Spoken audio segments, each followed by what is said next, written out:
você aprendeu que ser forte é se calar. Mas, na verdade, esse silêncio que parece força é autoabandono. É isso mesmo. É um autoabandono disfarçado de fé. É o que não sai pela palavra. É o que a gente não consegue verbalizar, mas que acaba aí afetando o nosso corpo. Então, nós temos dor de cabeça, dor de garganta, uma náusea, um mal-estar, uma má digestão, né? Muitas vezes porque não digerimos certas emoções, certos sentimentos. E aí vem lá aquela má digestão, sabe? Aquela dorzinha de garganta, quando algo fica entalado aqui, né? Aquela tensão nos ombros, aquela dor na lombar, como se você estivesse carregando o peso do mundo nas costas. Então, nós costumamos falar muito que o que a boca cala, o corpo fala. Então, nós vamos falar um pouquinho sobre isso por aqui. Quando você aprende a colocar para fora, com verdade, com fé, o que acontece? Quando você aprende a verbalizar o que você sente. Quando você aprende a exteriorizar aquilo que está dentro de você. Sem ferir, nem machucar o outro, claro. Apenas dizendo como você se sente. O que acontece quando você faz isso? Consegue fazer isso de uma forma legal? Sabe o que acontece? Você fortalece a sua saúde emocional. Porque você se liberta do peso do silêncio. Que um silêncio que te adoece, tá? Que nunca vai te curar. Você também melhora os seus relacionamentos. Sabe por quê? Porque você dá a chance para as pessoas ao seu redor de conhecerem você na sua verdade, de conhecerem aquilo que também te faz mal e poderem até se desculpar. Porque é muito complicado você conviver com pessoas que você não pode verbalizar aquilo que você sente. A partir do momento que você verbaliza, você está dando a chance para as pessoas que você convive, seja no seu trabalho, na sua casa, com seu marido, filhos, ou até mesmo no local que você serve, né? Enfim, na instituição que você congrega ou que você serve lá. Quando você consegue, né, falar aquilo que você sente de maneira mais... de uma maneira que você fale, olha, eu me sinto assim. Quando você faz algo, quando você fala assim comigo, eu me sinto desse jeito. Eu não gostaria que você falasse assim ou que você fizesse isso, porque isso me magoa, ou isso me fere, ou isso me remete a tal coisa. É como se você estivesse dando a chance para essas pessoas à sua volta conhecerem você e você está permitindo que elas não te firam. Pera aí um pouquinho. Desculpa, beber uma água.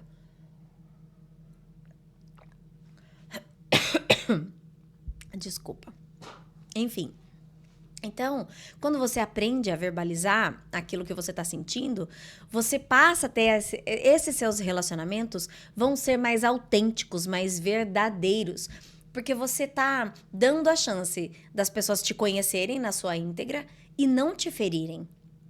Isso abre espaço para elas também se desculparem, né? Delas terem feito algo que elas não sabiam que te magoava, por exemplo. E também dá a elas a chance de ter com você um relacionamento sincero. Então, aí o que acontece quando você aprende a se colocar com essa verdade, né? Você também se sente mais vista, mais viva, né? Você recupera a sua voz e a sua presença no mundo. Porque é como se você dissesse assim, olha, eu tô aqui, eu tô à disposição, mas assim, não fala comigo desse jeito, né? Eu não gosto. Você se posiciona, você se coloca. E aí você começa a ter mais liberdade para se colocar, né? Para limitar, né? Colocar limites para que as pessoas não te firam, não te magoem, não te machuquem, né? E isso sim é proteção e não o silêncio. Você só consegue se proteger quando você verbaliza para o outro que aquela coisa ou aquilo que ele faz te machuca.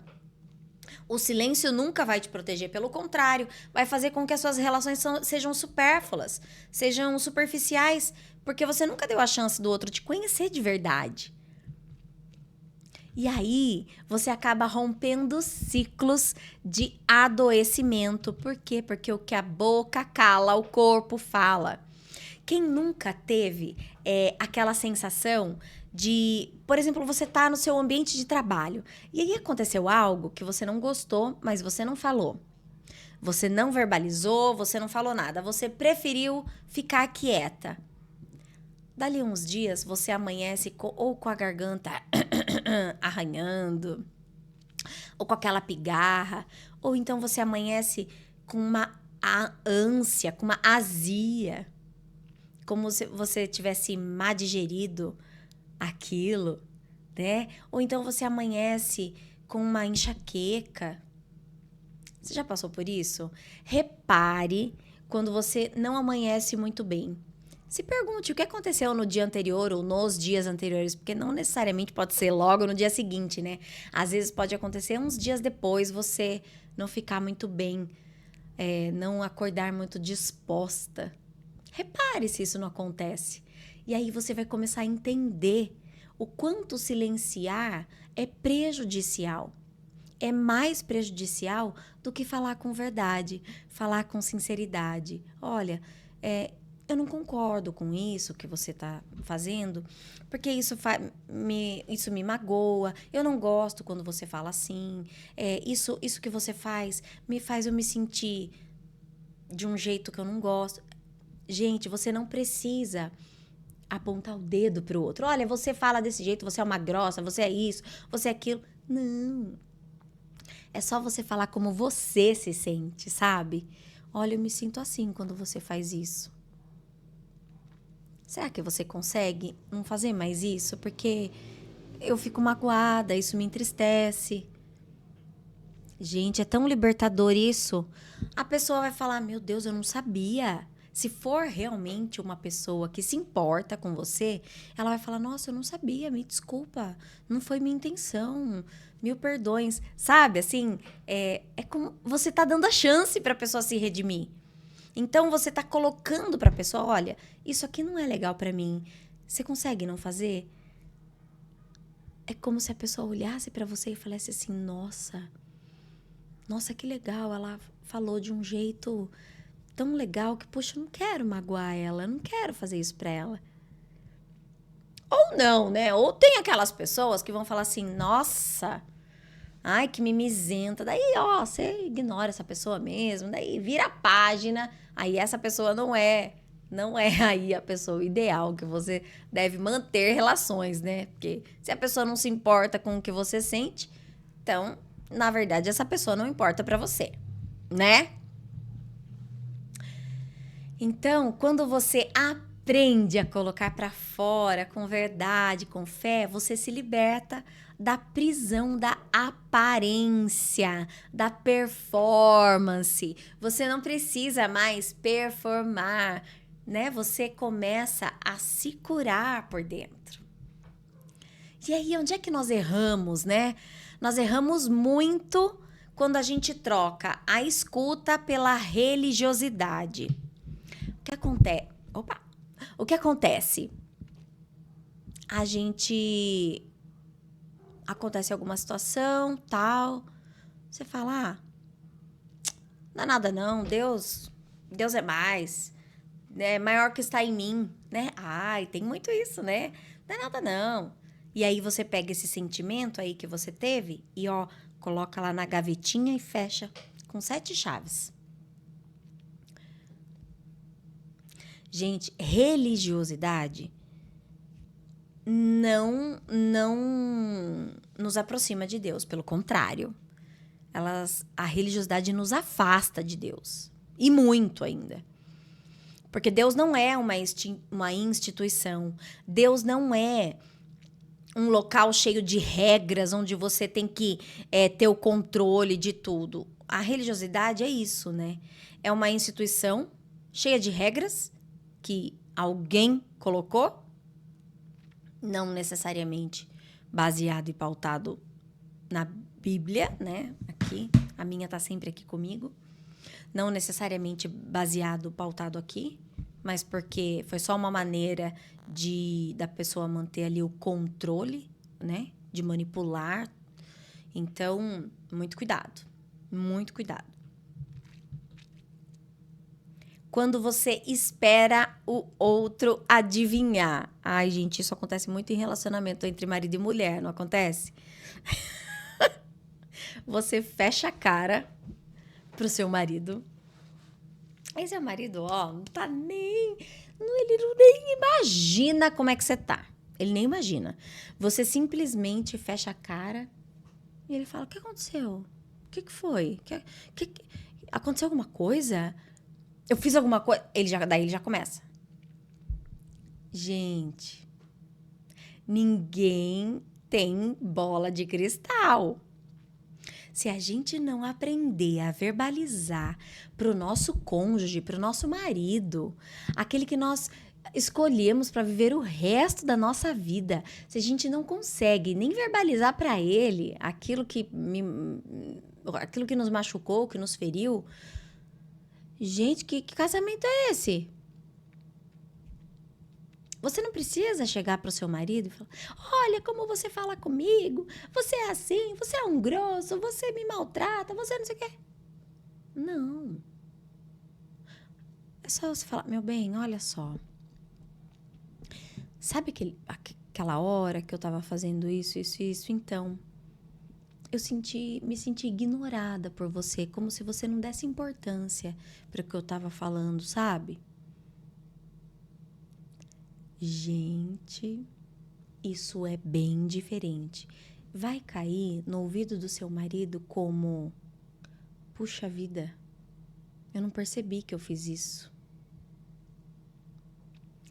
Testa, depois você me conta. Outra coisa que nós fazemos de errado é fingir que não estamos sentindo nada.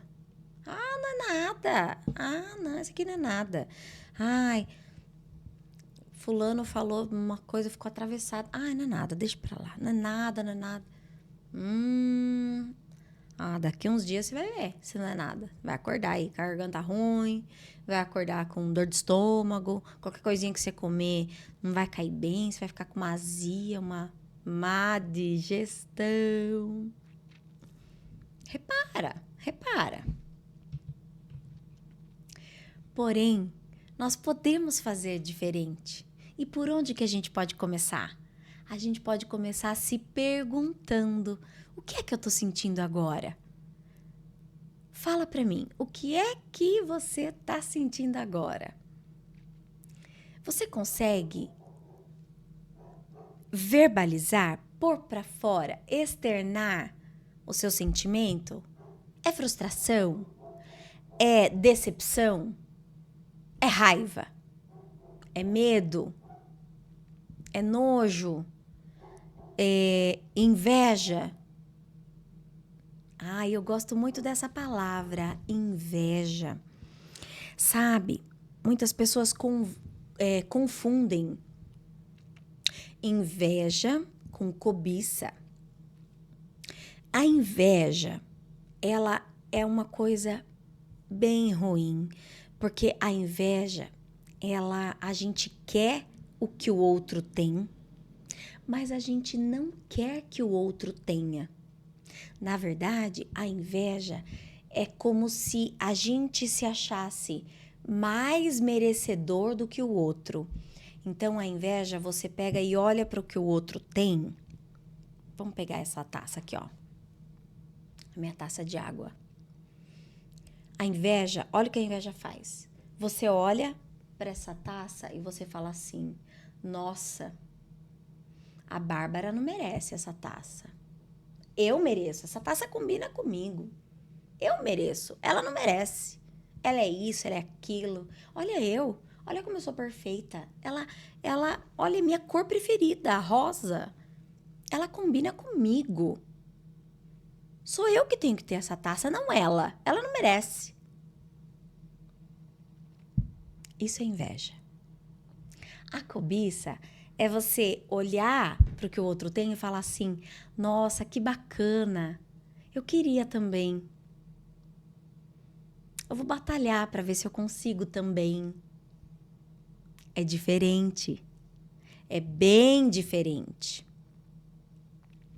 Então, vamos tomar cuidado, porque às vezes você acha que você está sendo invejosa. E às vezes não é isso. Às vezes você só deseja aquilo também. Você só deseja algo que uma pessoa tem, você também deseja. Você fala, poxa, olha que bacana, eu queria isso também. Eu tô numa fase que eu tô louca por uma lava-louça. Tô louca, gente. Só que eu moro de aluguel e a casa que eu moro não tem nem espaço pra pôr, né, uma lava-louça. Mas eu confesso que eu fico me pegando pensando como que seria a cozinha com a lava-louça. Imagina uma pia sem louça, sem nada em cima. Ai, eu não sei pra você, mas pra mim isso é tudo. Eu acho demais uma pia que não tem louça, que não tem nada, que ela tá clean ali, ó. Tá sempre pronta pra você fazer alguma coisa. A pia aqui de casa é pequena e nós somos em 5. Ai, eu falo, meu Deus, seria um sonho. E aí uma amiga minha tava contando que ela comprou uma e tava lá, o marceneiro, né, e tal. Você sabe que eu me peguei falando, nossa, como eu sou invejosa. E aí depois eu falei, não, isso não é inveja. Eu quero que ela tenha, sim. Eu quero que todas as mulheres tenham. Mas por enquanto não dá. E também por esse fato de não ter esse espaço, né, aqui. Mas assim, não é inveja isso. É você olhar e falar assim, nossa, que bacana, que bênção que ela conseguiu. Poxa, eu queria também, sabia? Nossa, isso ia facilitar tanto a minha vida também. Nossa, que maravilha, que bom que ela tem. Um dia eu vou ter também. Então, é diferente, né? Então, o que é que você está sentindo agora? Às vezes, a gente sente as coisas e se julga por sentir. Quando, na verdade, não é o sentimento que nós temos que anular e engolir, enfiar lá, trancado a 7 chaves. Não. É o nosso comportamento, é a nossa ação. O sentimento a gente não controla, ele vai vir. O que a gente controla é como a gente se comporta diante dele. Quando a raiva bate, você olha para a raiva e fala: nossa, por que isso me deu essa raiva, esse acesso de ira? Por quê? É diferente. Ou você tem raiva, você já começa, ai, vai se lascar você, já maltrata a pessoa no trânsito, já joga as coisas dentro de casa, quebra tudo, não tem cuidado com nada. Epa. Então, repara, não é o sentimento. O sentimento vem e ele vem para nos mostrar que existe algo que precisa ser olhado, revisitado, acolhido dentro de nós. E tá tudo bem. O que a gente pode controlar, pode e deve, né? Como adultos que somos, controlar a nossa reação diante do sentimento. Sabe quem não controla a reação? É criança, tá? Quando uma criança tá fazendo birra, o que ela faz? Ela se joga no chão, ela chora, ela esperneia, ela pega um brinquedo e joga. Uma criança faz isso. Sabe por que a criança faz isso? Porque ela não tem capacidade psíquica de fazer a regulação emocional. A criança não tem essa capacidade. Então, ela sentiu, ela reagiu. Isso é criança. Nós somos adultas, tá? Nós temos essa capacidade. E se nós não temos, nós somos responsáveis por ir pesquisar, por ir atrás de ferramentas para nos ajudar a adquirir essa capacidade de regulação emocional. A responsabilidade é nossa de fazer isso. Uma criança não tem essa responsabilidade. Uma criança, quando ela está num momento de vulnerabilidade, que ela está demonstrando a sua dor, ela tem que ser acolhida. E é nosso papel de papai e de mamãe acolher aquela criança e falar assim: eu sei o que você está sentindo, ó, você está sentindo raiva, né? Então, a raiva é assim mesmo, mas olha, deixa eu te explicar. E aí você conversa com a criança, você explica, sabe? E você acolhe ela naquele momento. E não você abandona a criança na hora que ela está fazendo aquela birra. Não, você fica perto. Você acolhe.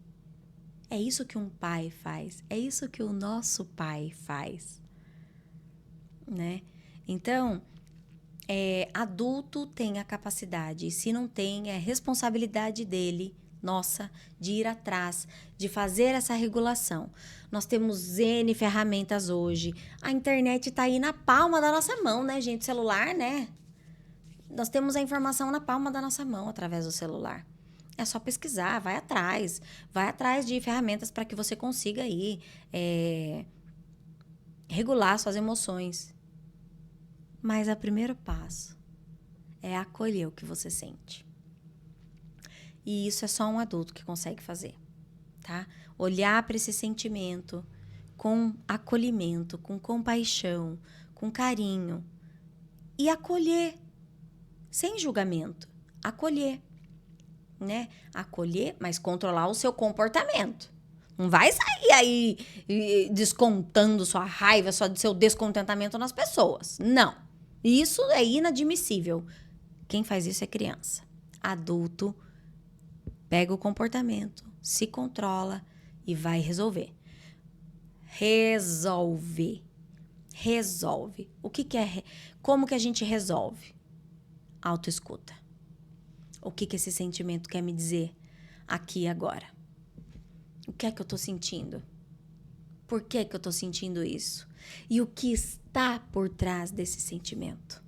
São perguntas que você deve se fazer para conseguir adquirir essa capacidade de regulação emocional. Quando você pratica, a gente fica bom em tudo aquilo que a gente pratica, né? E isso é uma prática. É uma prática que todos devemos adquirir, que é essa prática de se perguntar: o que está acontecendo? O que é que eu estou sentindo? O que está por trás desse sentimento?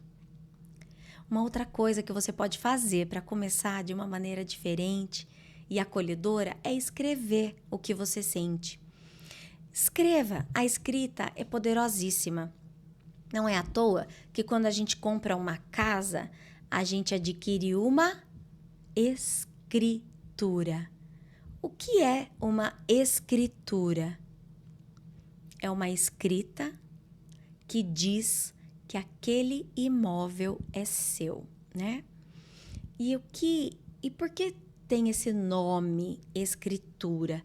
Porque tudo que está escrito é real, é verdadeiro. E tem alguém que confirma aquilo, que geralmente é o cara do cartório lá, o escrivão, né, e tudo mais. O poder da escrita tá nisso.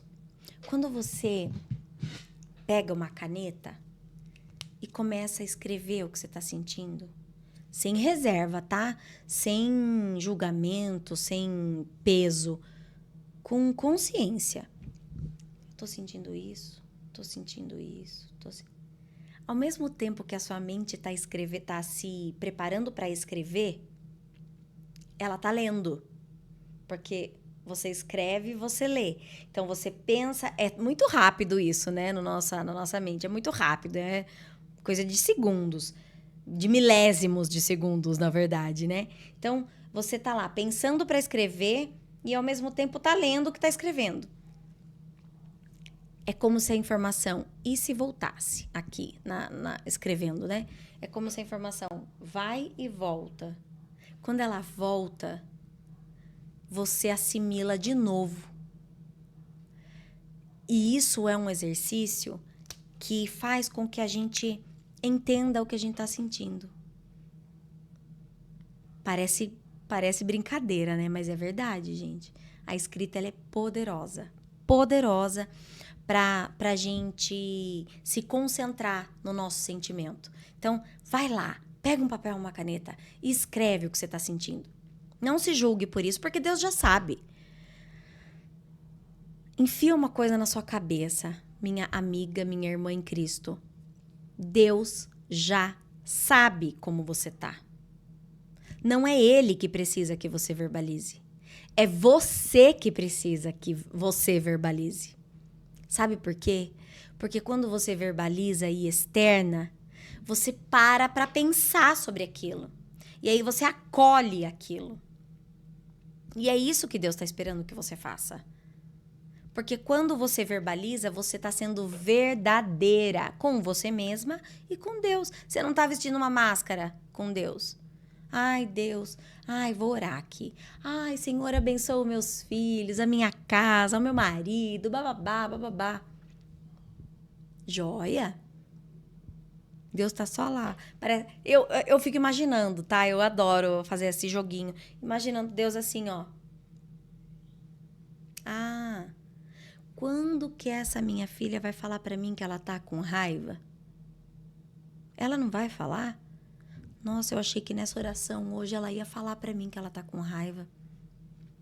Poxa vida, tá bom, ela vai continuar orando sobre isso, mas quando que ela vai falar que ela tá decepcionada, que ela tá frustrada? Eu tô esperando ela falar. Ela não fala. Ela tá mentindo pra mim.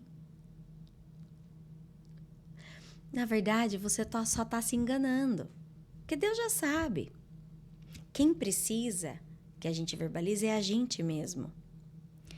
Porque a gente precisa se desprender de preconceitos, de pré-julgamentos do que é certo, do que é errado. Sentimento vem. Comportamento você controla, tá? Sentimento vem. E se ele veio, o sentimento é um sintoma. É um sintoma de que tem algo que precisa ser olhado e revisitado dentro de você. Não julgue seu sentimento. Escreva sobre ele, ore sobre ele e entregue para Deus. E confesse. Confessai os vossos pecados para ser curados. E a psicanálise fala que a cura vem pela fala. Olha como tudo se converge, tudo se encaixa.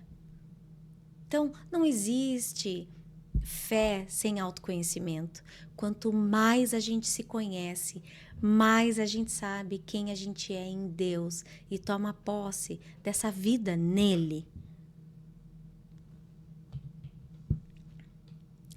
E também uma outra maneira é você conversar com alguém de confiança, né, a respeito do que você está sentindo, mas tome cuidado. Não se abra para qualquer pessoa. Se abra para pessoas que você vê que são pessoas maduras emocionalmente falando, pessoas que estão bem resolvidas com elas mesmas e que não vão usar a religiosidade, que não vão usar a religião como fuga para camuflar aquilo que você está sentindo, tá? Que não vão falar para você que você precisa orar mais. Não converse com esse tipo de pessoa. Não é esse tipo de pessoa que você tem que conversar. Você tem que conversar com gente que vai falar, olha, será que não é legal você dar uma pausa, dar uma descansada, entender o que está se passando dentro de você?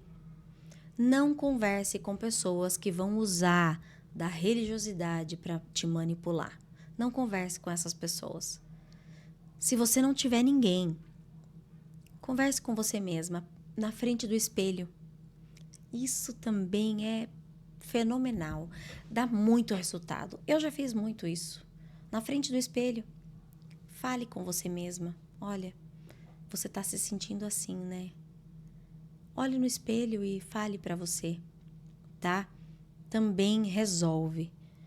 E entregue para Deus. É a melhor pessoa. Caso você não tenha... Isso você vai sempre ter que fazer, né? Entregar para Deus, lógico. É a primeira coisa. Mas se você não tiver ninguém, o espelho já vai ajudar e muito, tá? Deixa eu beber mais uma água aqui. Vocês estão me ouvindo bem? Tá tudo bem aí?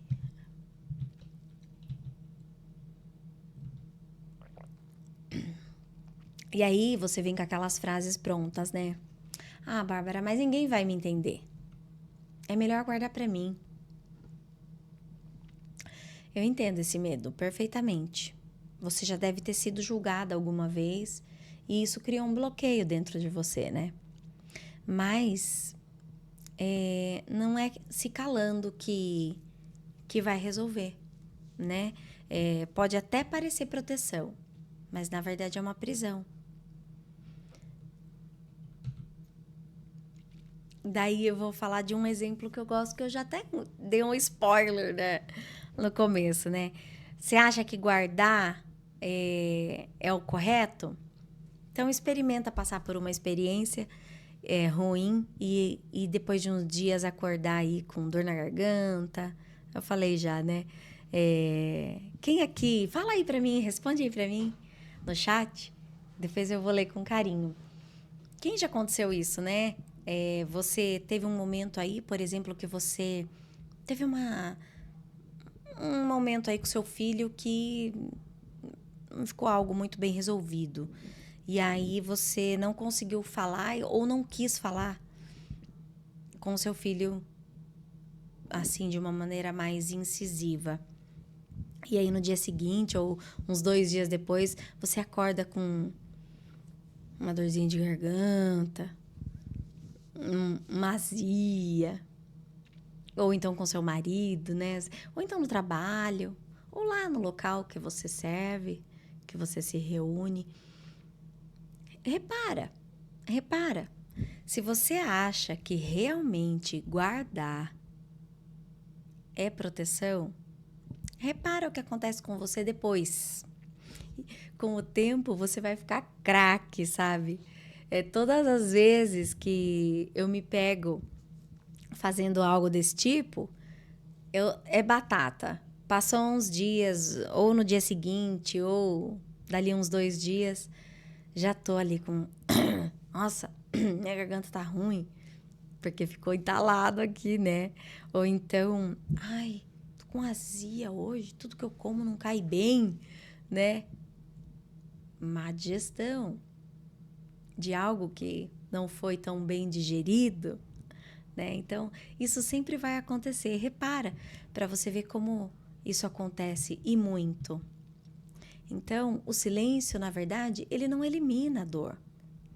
Ele faz com que a dor se concentre ainda mais. A psicanálise nos mostra que o que a alma não elabora, o corpo manifesta. E na Bíblia eu tenho sempre a minha aqui comigo. Na Bíblia, a gente aprende que Deus escuta até os gemidos sem palavras. Tem uma música, inclusive, né? Inexprimíveis. Essa palavra tá lá na Bíblia, né? Inexprimíveis. Pois é, ele já sabe, ele escuta e ele não julga a gente. Ele só espera que a gente se acolha, entregue isso. Olha, eu tô me sentindo assim. Me ajuda a acolher isso, a entender por que que isso veio, como que eu resolvo isso, como que eu me curo disso, me mostra, me orienta. Gente, isso é batata. Deus vai mostrar, vai mostrar. Você vai ter insights aí e você vai ver o que você precisa olhar. Sentir não te afasta de Deus, né? Pelo contrário, te aproxima de quem você é, te aproxima da sua verdade, te aproxima daquele que é a verdade, o caminho, a verdade e a vida. Eu gosto sempre de linkar o que eu falo com a minha história pessoal, né? Eu também tive muito medo várias vezes, né? E eu guardei e engoli tudo. Eu adoeci, né? Só quando eu parei de me calar diante de mim mesma que a cura veio, né? O que acontece?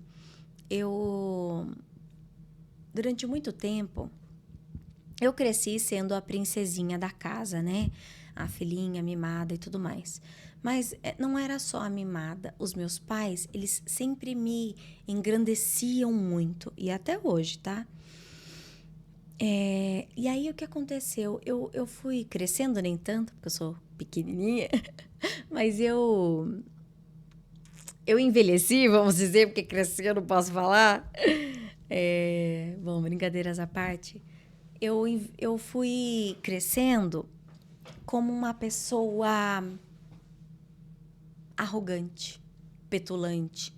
Eu me achava, sabe? Porque, na verdade, os meus pais também eram assim, né? Então, para mim, esse era o padrão certo. Isso era o certo. E eu também era muito inconveniente, porque como meus pais sempre conversaram muito comigo e me ensinaram a falar as coisas, eu não tinha filtro entre a mente e a boca, né? E só que a gente aprende que na vida a gente nem sempre fala o que a gente pensa, né? E eu aprendi com a vida que eu não precisava falar tudo o que eu pensava a todo momento, principalmente principalmente se ninguém perguntava, né? Por quê? Mas eu tinha uma necessidade de falar. E só que eu falava sem pensar, eu não tava nem aí se ia magoar a pessoa, se não ia. Então, às vezes eu era bem inconveniente. E, e isso foi afastando as pessoas de mim. Eu fui vendo que eu fui perdendo. E eu sempre gostei, eu sempre fui expansiva, muito comunicativa. Eu gosto de me comunicar. Eu acho até que eu me comunico muito bem. E eu sempre gostei disso, né? Então eu sempre fiz tudo que é ligado à arte, eu gosto. Eu gosto de música, amo cantar, amo louvar, eu amo música. Eu cantava na igreja. Meu marido também é músico, toca, né? Então, eu sempre gostei muito. E desde pequena eu dancei muito. Eu fiz balé minha vida inteira, jazz. Então, palco para mim não é um problema. Eu gosto de apresentar, eu gosto de teatro. Então, eu gosto dessa área, assim, dessa área meio cultural, meio artística, sabe? Meu pai canta também. E aí, minha mãe também canta. Então, assim, para mim é natural isso, sabe? Só que eu me achava, gente, eu me achava. E isso foi afastando as pessoas de mim. Porque quem que gosta de ter por perto uma pessoa arrogante, petulante e até invasiva? Porque eu era assim. E aí, para poder agradar e para poder ser aceita, eu não queria mais que as pessoas se afastassem, né? Até porque eu gosto das pessoas, eu gosto de conviver com as pessoas, eu amo essa troca, né? E tudo mais. Eu amo uma boa conversa. E eu falei assim, nossa, eu vou ter que mudar, né? Eu não posso mais ser assim. Só que o que começou a acontecer? Eu comecei a me culpar por ser daquele jeito. E aí eu me culpava por ser daquele jeito e comecei a anular esse meu jeito. Não, eu não posso ser assim, eu não posso ser assim. Só que eu sempre fui uma pessoa muito autoconfiante, porque os meus pais me criaram assim. Então, eu não tenho medo de fazer certas coisas, sabe? Aparecem oportunidades para mim, eu falo, vamos fazer. Eu não tenho medo. Eu confio em mim. E isso é bom. Isso é bom. O que não é bom é eu confiar em mim e achar que eu sou melhor que o outro, né? Só que eu não sabia encontrar esse equilíbrio. Eu não estava conseguindo encontrar esse equilíbrio. Porque para mim ser desse jeito era o certo, foi o que eu aprendi. Só que daí, além de eu não saber encontrar esse equilíbrio e de eu me anular completamente, eu também me culpava. E culpava meus pais por ser assim. Então eu olhava para eles, como que eu vou ser diferente, né? Olha como é que eles são. E não sei o quê. Como se eu julgasse meus pais. Imagina, me colocando maior que eles. E com o tempo, quando eu fui estudar a mente humana, daí eu adoeci, né? Fiquei doente, tive depressão. Quando eu fui estudar, daí que eu comecei a falar, poxa vida, eu posso ser confiante, eu posso confiar em mim sem desmerecer o outro, sem achar que eu sou melhor que o outro. É possível, como assim, né? Eu não preciso abrir mão de quem eu sou. Eu posso continuar sendo comunicativa, falante, conversadeira, que eu amo conversar, mas sem ser invasiva. Existe esse equilíbrio. Poxa, eu não acredito que existe esse equilíbrio. Foi aí que fez um puff na minha cabeça, sabe? Então, eu vejo como Deus... Porque eu sempre fui muito questionadora. Porque meus pais me educaram assim, não acredita em tudo que falam pra você, não. Minha mãe é professora de história, de filosofia. Imagina, né? Então, ela me ensinou a questionar, a debater. E eu faço isso bem. Mas eu não preciso fazer isso sempre. Eu não preciso ficar me indispondo com as pessoas. Eu não preciso ficar mostrando as coisas. Não precisa disso. Só que eu não encontrava esse equilíbrio, né? E foi por isso que eu adoeci. Porque daí eu fui de um extremo, que era da prepotência, da arrogância, pro outro extremo, o cocô do cavalo do bandido, sabe? De me sentir a não aceita, de me sentir a péssima por ter sido durante tantos anos daquele jeito. Então, e aí eu adoeci, adquiri aí a tireoidite de Hashimoto, que é uma doença autoimune, e tá aí a psicossomática para nos mostrar que as doenças autoimunes são de fundo emocionais, e de tanto me anular, de tanto me engolir o que eu sentia para poder me encaixar em certos lugares, para poder me adaptar em certos lugares, eu fui me anulando, me escondendo, me frustrando e achando que isso ia passar, que eu ia me acostumar com isso. Quando, na verdade, eu só precisava desse equilíbrio. E aí que Deus, com a sua infinita graça, me apresentou esse curso, onde eu pude ver que é possível ter esse equilíbrio. E eu encontrei esse equilíbrio. E eu sou tão feliz e tão grata por isso. E eu desejo isso para as pessoas, para que a gente possa, assim, ter as nossas obrigações. Vida de adulto é assim, a gente tem muitas obrigações, muitos afazeres, muitas coisas que precisamos fazer, coisas, inclusive, que não gostamos. Mas é possível, com prazer, com leveza, fazer tudo o que a gente precisa fazer com prazer, com leveza e reconhecendo quem a gente é. Eu sou boa em me comunicar? Ótimo. Mas eu não sou boa em vender, por exemplo. Né? Então eu reconheço que eu sou boa. Eu reconheço no que eu não sou boa. E eu não quero ser boa em tudo, eu não preciso ser boa em tudo. Deus me fez assim, com qualidades, com defeitos, com limitações. Algumas limitações a gente consegue vencer, outras não. E tá tudo bem, né? Vamos nos acolher do jeito que somos, imperfeitas que somos.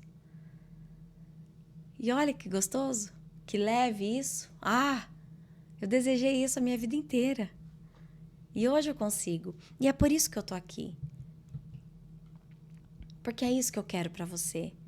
Que você tenha essa paixão pela vida como eu tenho hoje, né? De poder ser quem você é, na sua integralidade, na sua individualidade, respeitando as suas necessidades, respeitando os seus limites, acolhendo as suas dores e aceitando os seus dons e os seus talentos e usando eles para o seu bem, para o bem das pessoas à sua volta. Sendo leve, gostoso. É possível. E é isso que eu desejo para você. É por isso que eu tô aqui. E aí eu quero te trazer alguns dados que comprovam a respeito da negação, né? Dessa privação, desse calar emocional. Estudos mostram que expressar as emoções com segurança reduz 40% os níveis de estresse. Olha só, quando nós expressamos as nossas emoções de forma saudável, nós podemos aí reduzir em 40% o nível do nosso estresse.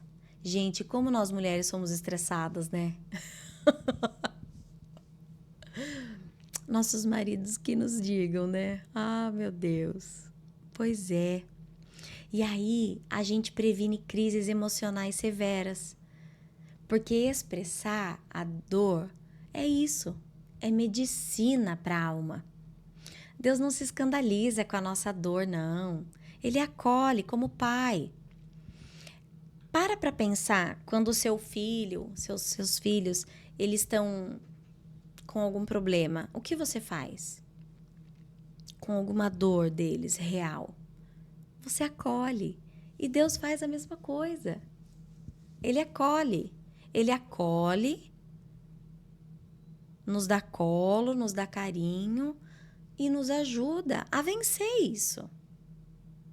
E cada dia é um passo, cada dia é uma nova conquista, cada dia é um processo. E talvez tenham processos que nós vamos viver a vida inteira. Todo dia, basta cada dia o seu mal. Dia após dia, vencendo isso, dia após dia. E é isso, com verdade, com leveza, com integridade, sendo real com a gente mesma e com Deus.